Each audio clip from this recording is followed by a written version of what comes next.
الحمد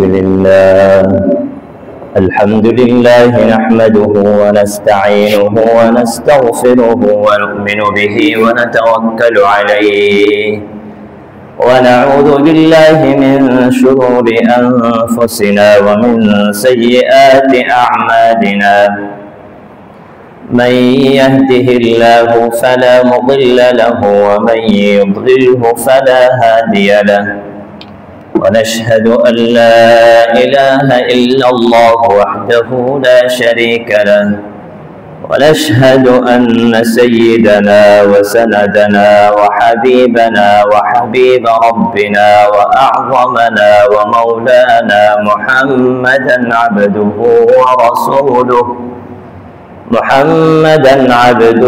ورسوله وصفيه وخليله الذي أرسل إلى الناس كافة بشيرا ونذيرا وداعيا إلى الله بإذنه وسراجا منيرا صلى الله تعالى عليه وعلى آله وأصحابه وبارك وسلم تسليما كثيرا أما بعد فأعوذ بالله من الشيطان الرجيم بسم الله الرحمن الرحيم قل إن كنتم تحبون الله فاتبعوني يحببكم الله ويغفر لكم ذنوبكم والله غفور رحيم ويقول النبي صلى الله عليه وسلم لا يؤمن أحدكم حتى أكون أحب إليه من والده وولده والناس أجمعين أو كما قال عليه الصلاة والسلام آمنت بالله صدق الله المولانا العظيم وصدق رسوله النبي الكريم ونحن على ذلك لمن الشاهدين والشاكرين والحمد لله رب العالمين شكرا لله أكبر اللهم صل على محمد وعلى آل محمد كما صليت على إبراهيم وعلى آل إبراهيم إنك حميد مجيد اللهم بارك على محمد وعلى آل محمد كما باركت على إبراهيم وعلى آل إبراهيم إنك حميد مجيد সম্মানিত উপস্থিতি প্রিয় আমার ভাইরা আল্লাহ রাব্বুল আলামিনের দরবারে শুকরিয়া আদায় করি আল্লাহ রাব্বুল আলামিন আমাদেরকে এই মহান মজলিসে আল্লাহর ঘরে আল্লাহর কথা আল্লাহ রাসূল সাল্লাল্লাহু আলাইহি ওয়াসাল্লামের কথা দ্বীনের কথা বলা এবং শোনার তৌফিক দান করেছেন। আমি আসলে দীর্ঘ করব না, আর আপনাদেরকে সর্বোচ্চ 10 থেকে 12 মিনিট আলোচনা করব, কারণ অনেক লম্বা অনেকক্ষণ ধরে বসে আছেন।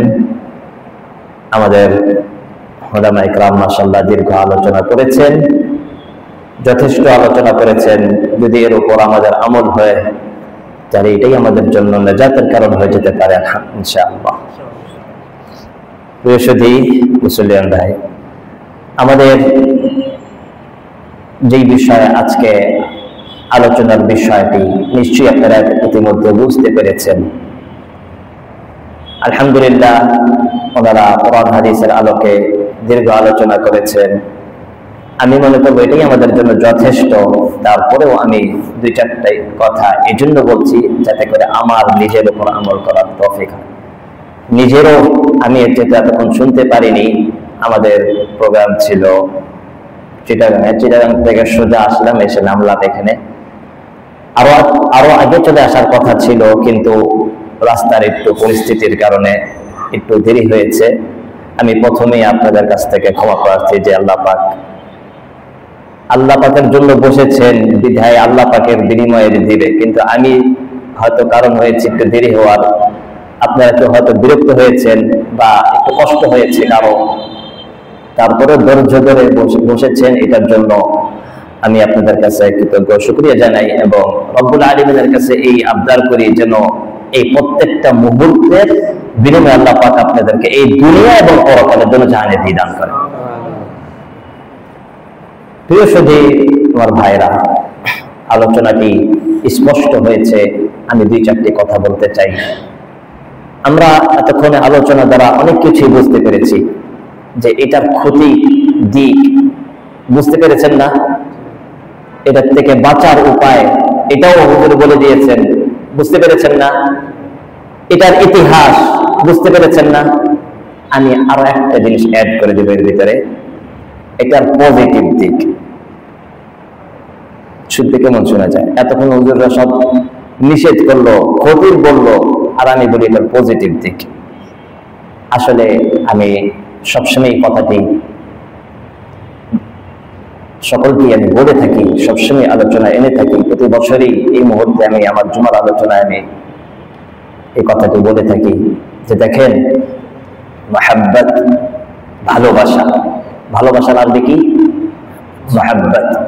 এটাকে আমরা বাংলাতেই ব্যবহার করি, আমি তোমাকে মহব্বত করি, কি বলি? মহব্বত।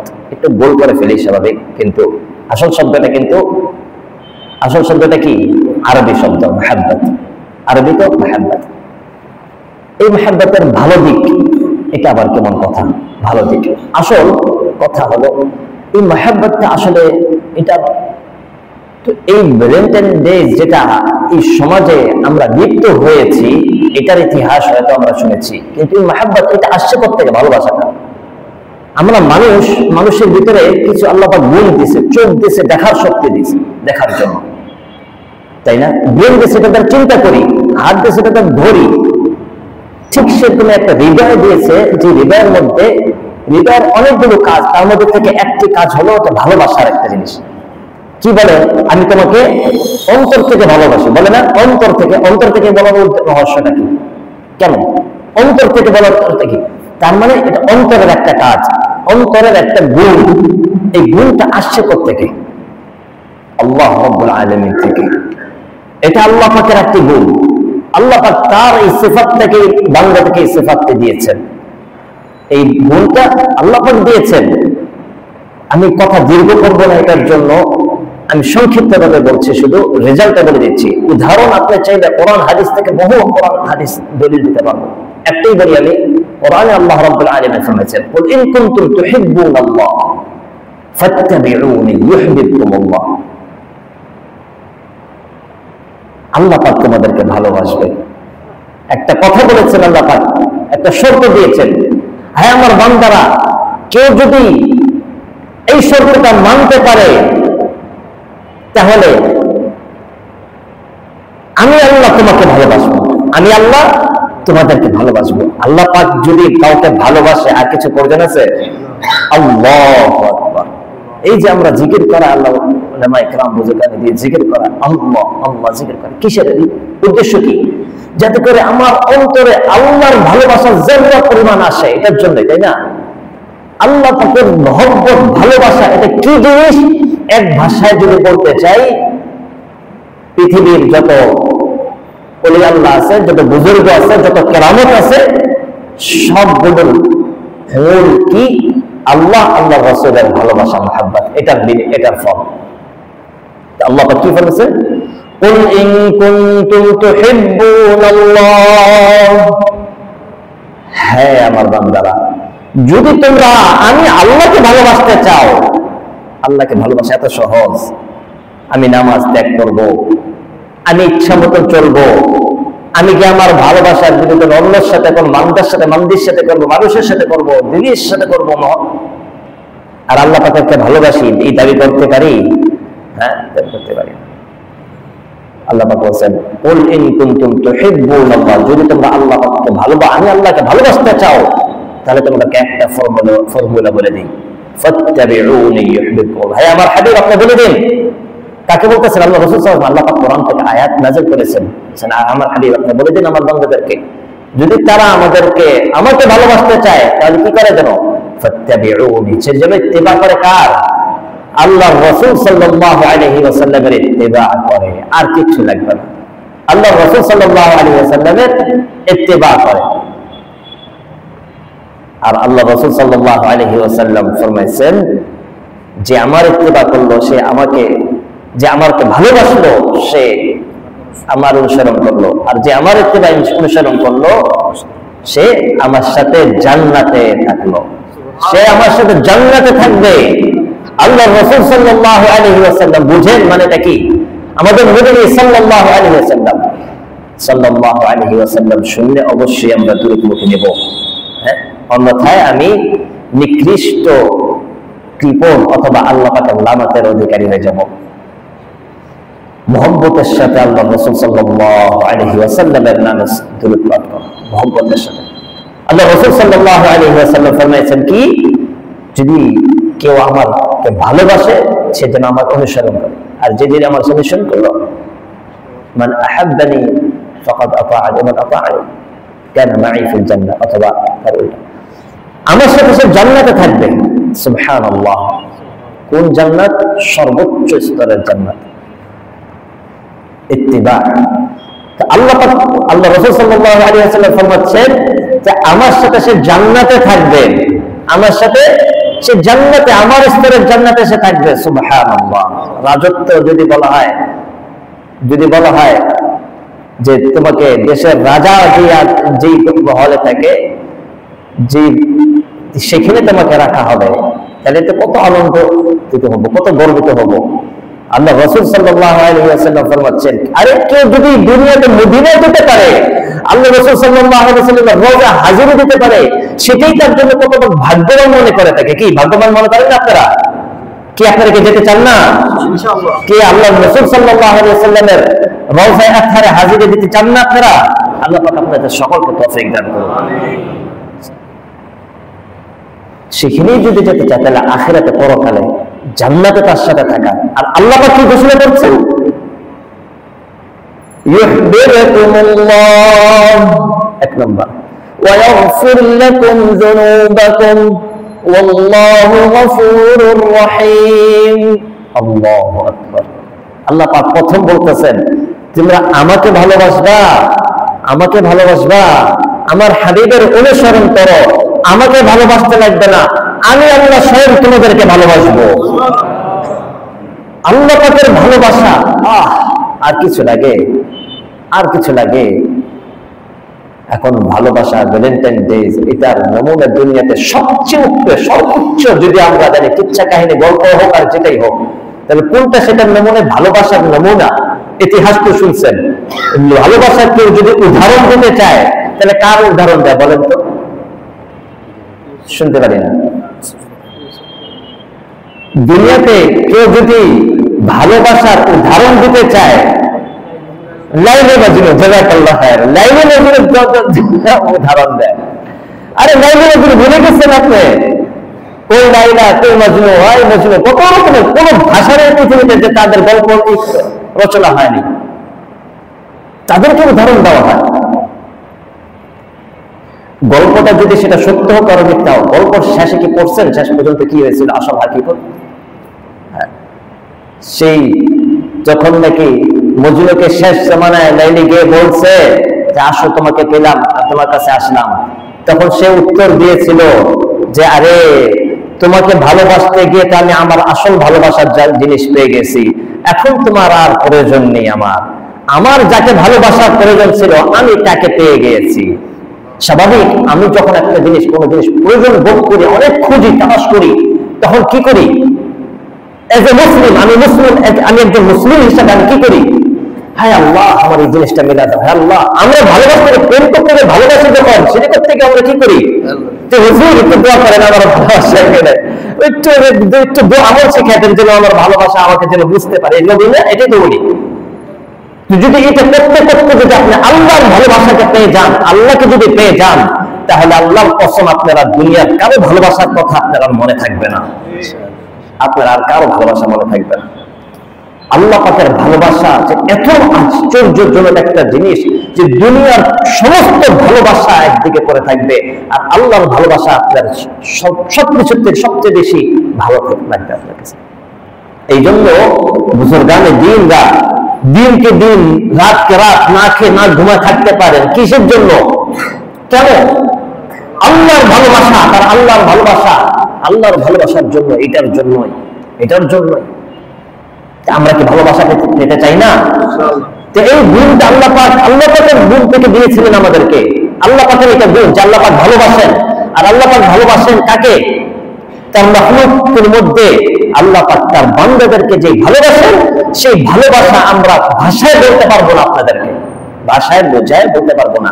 সময় থাকলে দীর্ঘ কিছু উদাহরণ দিতাম, কোরআন হাদিসের কিছু গল্প শুনাইতাম, কিছু ঘটনা শুনাইতাম, কিন্তু সময় যেহেতু নেই। আপনারা ক্লান্ত আছেন, অবশ্যই আরাম করতে যাবেন, কালকে আবার অফিস করবেন, স্কুল কলেজ করবেন। এই জন্য আমি দীর্ঘ করবো না, জাস্ট সংক্ষিপ্ত ভাবে এটা বলতে দিতে চাচ্ছি। আল্লাহ পাকের এই ভালোবাসার সিফাত, এই গুণটা আল্লাহ পাক দিয়েছিলেন। এটার সবচেয়ে বড় হকদার কে? সবচেয়ে বড় হকদার কে? আল্লাহ। এরপরে কে? আল্লাহর রাসূল সাল্লাল্লাহু আলাইহি ওয়াসাল্লাম। এরপরে কে? যদি ব্যক্তি চান তাহলে মা বাবা, এরপরে গিয়ে আপনার স্ত্রী, এরপরে গিয়ে অবশ্যই আপনার স্ত্রীকে ভালোবাসতে হবে, অবশ্যই আপনার স্ত্রীকে ভালোবাসতে হবে। আপনি দুনিয়াতে যা করেন এসব করেন, এই দুনিয়াতে যার সাথে ফরমালিটি করেন, কিন্তু আল্লাহ আপনার স্ত্রীর সাথে করেন।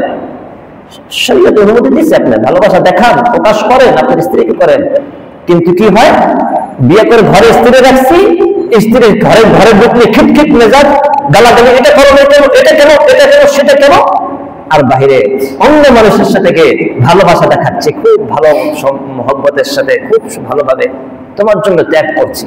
আসল ভালোবাসার অধিকার ছিল সে আপনার স্ত্রী, আপনার মা বাপ, আপনার রাসূল, আপনার হাবিব সাল্লাল্লাহু আলাইহি নবী। আল্লাহ আপনার ভালোবাসার অধিকার সবচেয়ে প্রথমে ছিল, এটা ছিল সিরিয়াল। কিন্তু কেন আজকে আমাদের এই দিকে বিবাদ হয়েছে? এই ভালোবাসার এই গুণ আমার অন্তরে আল্লাহ পাকে একটা গুণ দিছে, এটা যে কোনো এক জায়গায় ব্যবহার করতে হবে। আমি যদি সঠিক জায়গায় ব্যবহার না করি, তখন সেটা কি হবে? মন্দ জায়গায় ব্যবহার হয়ে যাবে, মন্দ জায়গায় ব্যবহার হবে। আমার ব্রেন, আমার চোখ, আমার চিন্তা, আমার হাত, প্রত্যেকটা জিনিস আল্লাহর দেওয়া আমানত, এটাকে সঠিক ব্যবহার যদি না করি, তাহলে সেটার দ্বারা কি হবে? মন্দ জায়গায় ব্যবহার হবে। আমার পকেটে টাকা আছে, আমার পকেটে টাকা আছে, আমি গরিবকে সাহায্য করলাম, আল্লাহর ঘরে দান করলাম, নিজে খাওয়া দাওয়া করলাম, ইচ্ছা মতো খাইলাম, মানুষকে খাওয়াইলাম, ভালো কাজ, ভালো কাজ, দান করলাম, সদকা করলাম। যদি কোনো কিছু না করি, তখন কিছুক্ষণ পর আপনার মনটাই খুঁতখুত করবে, খারাপ জিনিস, চার ওখানে একটা বিড়ি খা, একটা সিগারেট খা, ওই বন্ধু বান্ধবের কাছে যা, ওখানে একটু দেখা কতটা পয়সা আছে, বন্ধু বান্ধবের কাছে গিয়ে বলবো আমার একটা টাকা আছে, ক্যাশ টাকা এত টাকা আছে, আর বন্ধু বান্ধবের প্রায় বসবে, এই তো পাইছি, তোর কাছে টাকা আছে, ওর কাছে টাকা আছে, কেমনি বের করা যায়? তখন বিভিন্ন দ্রোগ দেখাবে, বিভিন্ন নেশার দিকে আপনাকে ঝুঁকাবে। আপনার সম্পদের জন্য সেটা আপনাকে ধ্বংসের পথে নেবে, আপনার সম্পদের জন্য এটা, আপনার টাকা, আপনার পকেটের টাকা খাওয়ার জন্য আপনাকে বিভিন্ন জিনিস শুনে, মজা, কি মজা, খাওয়া দিলে কি মজা, ভালোবাসার পথ দেখা দিলে কি মজা, এর দ্বারা কি হবে? আপনার কাছ থেকে আস্তে আস্তে ডুববে। তো এই জন্য বলছি, এই ভালোবাসাটা এটা আপনার একটা গুণ, এটা আপনার একটা গুণ, আল্লাহ দিয়েছেন এই গুণটা। এই গুণটাকে সঠিক জায়গায় ব্যবহার করতে হবে। কোথায় ব্যবহার করতে হবে? এক নম্বরে আল্লাহ, এক নম্বরে কার কাছে ব্যবহার করতে হবে? ভালোবাসা কাকে? আল্লাহকে ভালোবাসা। এটার নমুনা কি হবে? এটার নমুনা কি হবে? যে আমার ভালোবাসা কত, মানুষকে আপনি কাউকে ভালোবাসতেছেন, সে আমাকে বলতেছে, গুনাহের দিকে ডাকতেছে, বন্ধু বান্ধব, এটাও একটা ভালোবাসার। তাকে আমার বন্ধুকে আমি ভালোবাসি, পছন্দ করি, বন্ধুকে অনেক তার মন রক্ষা করি। আমাকে 10 মিনিট বেশি হয়ে যাচ্ছে নাকি? হ্যাঁ, একটু খেয়াল করো, বেশি হয়ে গেলে আমি লম্বা করবো না। যাই হোক, আমি সংক্ষিপ্ত এখানেই করি যে আল্লাহ পাক আমাদেরকে সঠিক জিনিসটাকে সঠিক জায়গায় ব্যবহার করার তৌফিক দান করে। এটা হলো এই ভালোবাসার পজিটিভ দিক, যে আমি ভালোবাসবো, এই গুণ, এটা আমার গুণ, এটা ভালোবাসবো কাকে? এক নম্বরে আল্লাহকে, 2 নম্বরে আল্লাহ রাসূলকে, আল্লাহ রাসূল আল্লাহ সাল্লাল্লাহু আলাইহি ওয়াসাল্লামের আনা এই দ্বীনকে, আল্লাহ রাসূল সাল্লাল্লাহু আলাইহি ওয়াসাল্লামের এই দ্বীন, আনা এই দ্বীন, এই দ্বীনকে ভালোবাসবো। আমার দ্বীন, আমি যে কোনো কাজ করতে যাচ্ছি, যে কোনো ব্যবসা করতে যাচ্ছি, যে কোনো কিছু অর্জন করতে যাচ্ছি, কিছু কিনতে যাচ্ছি, বিক্রি করতে যাচ্ছি, সেক্ষেত্রে আমি দেখবো আমার দ্বীন কি বলছে, আমার আল্লাহ কি বলছে, আমার রাসূল কি বলছে। আমি যদি সেটাকে প্রাধান্য দিই, তাহলে আমি কি করলাম? আমি আমার আল্লাহকে, আমার রাসূলকে, আমার দ্বীনকে ভালোবাসলাম সাল্লাল্লাহু আলাইহি ওয়াসাল্লাম। আর যদি সেটা না করি, আমার নফসের দিকে তাকাই, আমার খায়েশের দিকে তাকাই, আমার স্বার্থের দিকে তাকাই, আমার সমাজের দিকে তাকাই, আমার পরিবেশ, আমার বন্ধু বান্ধবের দিকে দেখাই, যে আমাকে সাথে চলে ওকে তাকে চাকরি করে, ওর কাছে চাকরি করে কি করবো, আমাকে ভুল পথে নিচ্ছে থেকে ওর কাছে চলবো, কারণ আমার স্বার্থ আছে এখান থেকে। তাহলে তার মানে আপনার এই স্বার্থটাকে আপনি বেশি ভালোবাসলেন আল্লাহ থেকে। যদি আল্লাহ রাসূলকে ভালোবাসেন, আল্লাহ দ্বীনকে ভালোবাসেন, তাহলে আল্লাহ রাসূল সাল্লাল্লাহু আলাইহি ওয়াসাল্লাম কি ফরমাইছেন, রাজুলানি তাহাব্বা ফিল্লাহ ইজতামা আলাইহি ওয়া তাফাররাকা আলাইহি। দুই ব্যক্তি আল্লাহর জন্য ভালোবাসে, আবার আল্লাহর জন্য ভালোবাসে একত্রিত হয়, একসাথে হয়, আবার যখন যদি দেখে আল্লাহ পাকের শরীয়তের বা আল্লাহ পাকের কোনো পরিকল্পিত কোনো কাজের দ্বারা ওর সাথে সংঘর্ষ, ওর সাথে থাকার কারণে, ওর সাথে একত্রিত থাকার কারণে হচ্ছে, তো তার জন্য আবার আল্লাহ পাকের ভালোবাসার জন্য আবার তার থেকে পৃথক হয়ে যায়। আল্লাহ পাক বলছে এরকম ব্যক্তিকে আমি কাল কিয়ামতের সময় যখন নাকি এক বালিশ উপর, এক বিকটের উপরে সূর্য থাকবে আর আল্লাহর আরশের ছায়া ছাড়া আর কোনো ছায়া থাকবে না, সেই দিন আমার আরশের নিচে আমি তাকে ছায়া দেব। তো এইটা হলো আল্লাহ পাকের ভালোবাসা প্রকাশ, এইগুলো মাধ্যম। এই জন্য আল্লাহ পাক আমাদেরকে তৌফিক দান করে।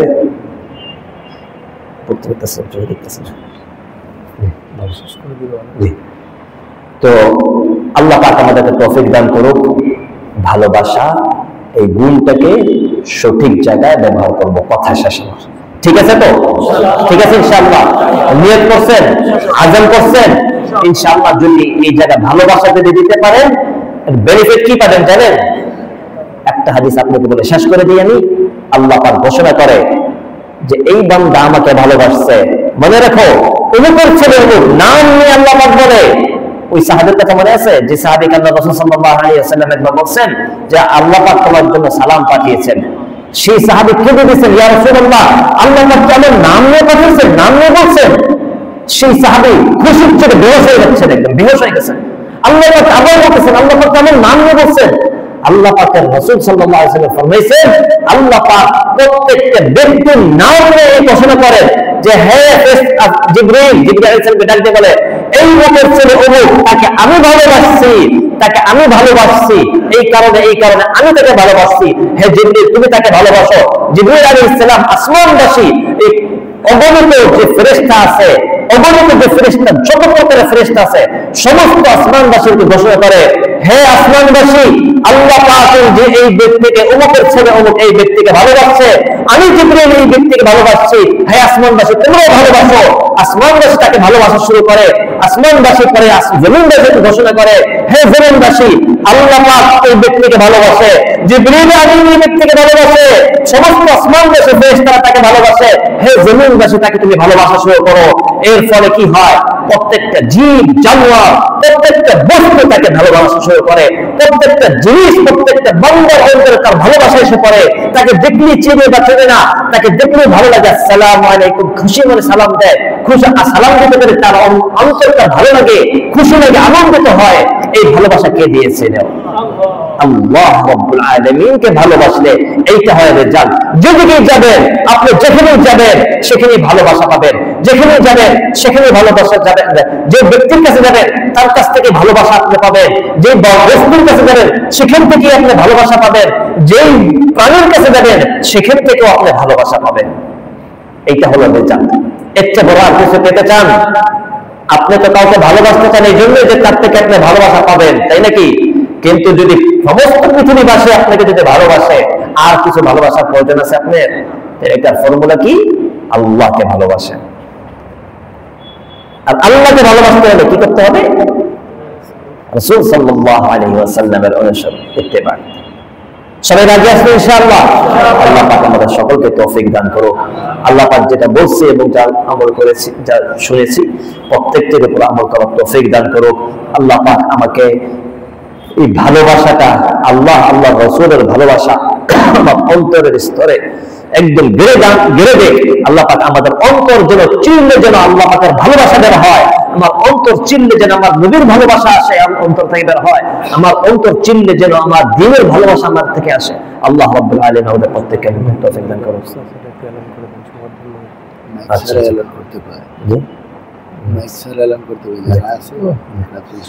ঠিক আছে। ওয়া আখিরু দাওয়ানা আলহামদুলিল্লাহি রাব্বিল আলামিন। শেষ করে দিলাম এই পর্যন্তই। আল্লাহ পাক যেন আমাদেরকে এটা সঠিকভাবে করতে তৌফিক দান করে। তুমি এক কাজ করো, গেটটা বন্ধ করে দাও, দোয়া করো, গেটটা বন্ধ করে দিও, গেটটা ভিড়া দিও। সংক্ষিপ্ত দোয়া করে আজকের আমাদের মাহফিল শেষ করি। দোয়ার পূর্বে সকলে আমরা একবার দুরূদ শরীফ পাঠ করি। দুরূদ শরীফ দোয়ার আগে, দোয়ার পরে করলে সেই দোয়াকে আল্লাহ পাক কবুল করতে বাধ্য হয়ে যান।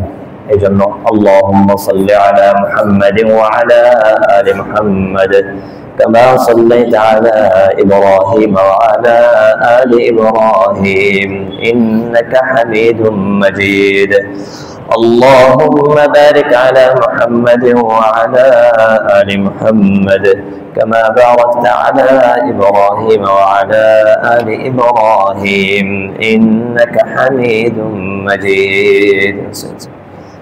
الحمد لله رب العالمين. اللهم لك الحمد كله ولك الشكر كله ولك الملك كله وإليك يرجع الأمر كله علانيته وسره فأهلا أنت أن تحمد لا نحصي ثناء عليك أنت كما أثنيت على نفسك. جزا الله عنا محمدا صلى الله عليه وسلم بما هو أهله. اللهم إنا نسألك محبتك اللهم إنا نسألك حبك وحب نبيك وحب العمل الذي يقربنا إلى حبك. اللهم ألهمنا مراشد أمورنا وأعذنا من شرور أنفسنا ومن سيئات أعمالنا. اللهم إنا نسألك العفو والعافية والمعافاة الدائمة في الدين والدنيا والآخرة. اللهم لا تفرق جمعنا إلا بذنب مغفور وسعي مشكور وتجارة لن تبور. اللهم لا تفرق جمعنا إلا بذنب مغفور وسعي مشكور وتجارة لن تبور. اللهم اجعل اجتماعنا هذا اجتماعا مرحوما ولا تجعل فينا ولا منا ولا حوالينا شقيا ولا محروما. اللهم لا تردنا خائبين. اللهم إنا نسألك عفوك والعافية والمعافاة الدائمة في الدين والدنيا والآخرة برحمتك يا أرحم الراحمين. يا الله يا رحمن يا رحيم. يا الله يا رحمن يا رحيم. আপনার ঘরে আপনার ভালোবাসা নিয়ে আপনাকে ভালোবাসার উদ্দেশ্যে ইয়া আল্লাহ, ইয়া আল্লাহ আপনার ঘরে দীর্ঘ সময় আপনার ফরিজা আদায় করার পর বসেছি আল্লাহ। কিছু কথা শুনেছি, কিছু কথা বলেছি আল্লাহ। ইয়া আল্লাহ এই সময় বলাকে আমাদের কাছ থেকে আপনি কবুল করে নেন। ইয়া আল্লাহ এর বদলে আপনি আমাদেরকে দান করেন। ইয়া আল্লাহ এই সময়টি কাটিয়েছি, যা বলেছি এবং যা শুনেছি আল্লাহ, এর বদলায় আপনার কাছ থেকে আমরা ভিক্ষা চাচ্ছি আল্লাহ, আপনার ভালোবাসা। ইয়া আল্লাহ আপনি যদি আমাকে ভালোবাসা দেন, ইয়া আল্লাহ আমরা জানি আপনি আপনার বান্দাদেরকে ভালোবাসেন। ইয়া আল্লাহ আপনার ভালোবাসা কিভাবে পাবো? ইয়া আল্লাহ সেসব আমলগুলো করার তৌফিক দান করেন। ইয়া আল্লাহ আপনি কোরআনের মধ্যে জায়গায় জায়গায় বলেছেন এই আমল করো আমি তোমাকে ভালোবাসবো। রাসূলুল্লাহ সাল্লাল্লাহু আলাইহি ওয়াসাল্লাম জায়গায় জায়গায় বলেছেন, জায়গায় জায়গায় শিক্ষা দিয়েছেন আইয়ুল আ'মালি আহাব্বু ইলাল্লাহ, কোন কাজ আল্লাহ পাকের কাছে প্রিয়। আল্লাহ ইয়া আল্লাহ খুঁজে খুঁজে সেসব আমলগুলো সেসব কাজগুলো করার তৌফিক দান করেন যেগুলো আপনি যেগুলো দ্বারা আপনি ভালো খুশি হবে, আপনার ভালোবাসা পাবো। ইয়া আল্লাহ, ইয়া আল্লাহ প্রত্যেকটি গুণকে সঠিক জায়গায় ব্যবহার করার তৌফিক দান করেন। ইয়া আল্লাহ প্রত্যেকটি অঙ্গ সঠিকভাবে ব্যবহার করার তৌফিক দান করেন। ইয়া আল্লাহ আপনার হাবিব সাল্লাল্লাহু আলাইহি ওয়াসাল্লাম যেভাবে চলার তৌফিক শিক্ষা দিয়েছেন, ইয়া আল্লাহ সেভাবে চলার তৌফিক দান করেন। ইয়া আল্লাহ ইয়া রহমান ইয়া রহিম আমাদের দোয়াকে একত্রিত হওয়াকে আপনি কবুল করে নেন। ইয়া আল্লাহ আমাদের একত্রিত হওয়াকে আপনি কবুল করে নেন। ইয়া আল্লাহ এখান থেকে ফিরার পূর্বে, ইয়া আল্লাহ এই মাজমা থেকে ওঠার পূর্বে, ইয়া আল্লাহ আপনি আমাদের পিছনের সমস্ত গুনাহগুলি মাফ করে দেন। আপনার ওয়াদা মোতাবেক ইয়া আল্লাহ এই গুনাহগুলি নেকি দ্বারা পরিবর্তন করে দেন। ইয়া আল্লাহ বাকি জীবনকে সঠিকভাবে চলার তৌফিক দান করেন। ইয়া আল্লাহ ইয়া রহমান ইয়া রহিম রহিম আমাদের জায়েজ হাজাতগুলোকে আপনি গায়বী খাজানা থেকে পূরণ করে দেন ইয়া আল্লাহ, যাতে করে ঈমান বাঁচাতে পারি ইয়া আল্লাহ, ইয়া আল্লাহ, যাতে করে প্রত্যেকটি অঙ্গকে সঠিক ব্যবহার করতে পারি ইয়া আল্লাহ, সেজন্য যা যা জরুরত তা পূরণ করে দেন ইয়া আল্লাহ। অবিবাহিতদেরকে আল্লাহ উত্তম জাওজা দান করেন, সালিহা আলিমা ইয়া আল্লাহ, সালিহা আলিমা জামিলা গানিয়া দান করেন ইয়া আল্লাহ ইয়া রহমান ইয়া রহিম। যে প্রত্যেকের হাজতগুলোকে গায়বী খাজানা থেকে পূরণ করে দেন ইয়া আল্লাহ। হাজতগুলো পূরণ হওয়ার জন্য যেসব আসবাব ইয়া আল্লাহ আপনি গায়বী খাজানা থেকে মুহাইয়া করে দেন ইয়া আল্লাহ ইয়া রহমান ইয়া রহিম। আমাদের সমস্ত হাজতগুলোকে আপনি পূরণ করে দেন, আমাদের দোয়াগুলোকে আপনি কবুল করে নেন, আমাদের গুনাহ খাতাগুলোকে আপনি মাফ করে দেন, আমাদের পিতা মাতাদেরকে আপনি মাফ করে দেন ইয়া আল্লাহ। যারা কবরস্থ হয়েছেন ইয়া আল্লাহ প্রত্যেকের কবরকে আপনি জান্নাতের বাগান বানিয়ে দেন। রব্বিরহামহুমা কামা রব্বায়ানি সগীরা, রব্বিরহামহুমা কামা রব্বায়ানি সগীরা। সুবহান রাব্বিকা রাব্বিল ইজ্জাতি আম্মা ইয়াসিফুন ওয়া সালামুন আলাল মুরসালিন ওয়ালহামদুলিল্লাহি রাব্বিল আলামিন।